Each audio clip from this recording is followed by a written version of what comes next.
On est dans la 6e semaine de l'entreprise responsable et inclusive. Et depuis quelque temps, on parle surtout de la transition juste. Et cette semaine, elle rappelle ça. Elle rappelle que on fait société tous ensemble. Il y a une véritable attente à l'égard de l'entreprise. Je voudrais vous féliciter, si je puis me permettre, pour votre engagement. Il est urgent, important que chacun des acteurs, les entreprises ici, se mobilisent pour plus d'inclusion et plus d'engagement pour la transition écologique. Créer un environnement inclusif, où chacun se sent accepté tel qu'il est. Une transition juste, c'est une transition qui sert à la fois de boussole et de levier pour à la fois repenser nos activités, nos modes de production, mais c'est surtout veiller à ce que tout le monde soit embarqué, ne laisser personne de côté. On ne pourra pas faire de transition environnementale sans justice sociale. L'entreprise, dans ce contexte-là, elle incarne finalement beaucoup de stabilité, que c'est elle qui a la puissance de frappe, avec les compétences, avec la force financière,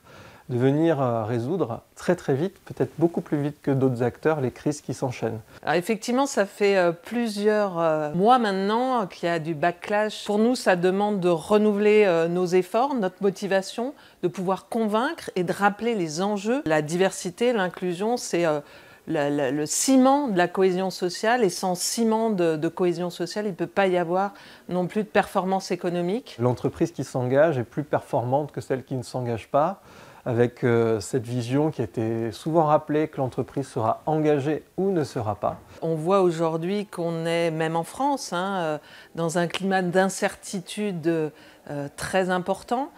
Par contre, ce qui est clair, c'est que l'entreprise, c'est aussi un vrai rempart contre l'incertitude. Du coup, quelle piste on peut imaginer? Et vous allez passer et rebondir ensuite sur ce qui a été mis par les autres. On se laisse une petite demi-heure pour faire ça, 10 minutes par question.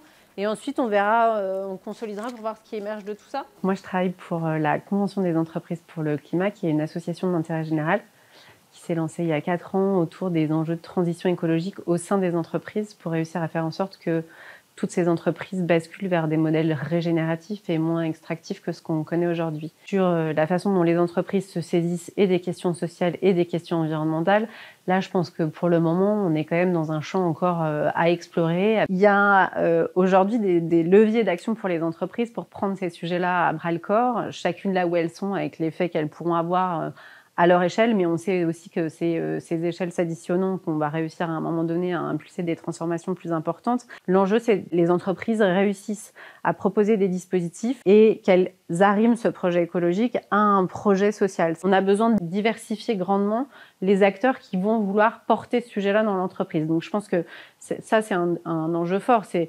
démultiplier les endroits et les espaces où on en parle, et les sujets dont on se parle, et repartir des questions de travail des collaborateurs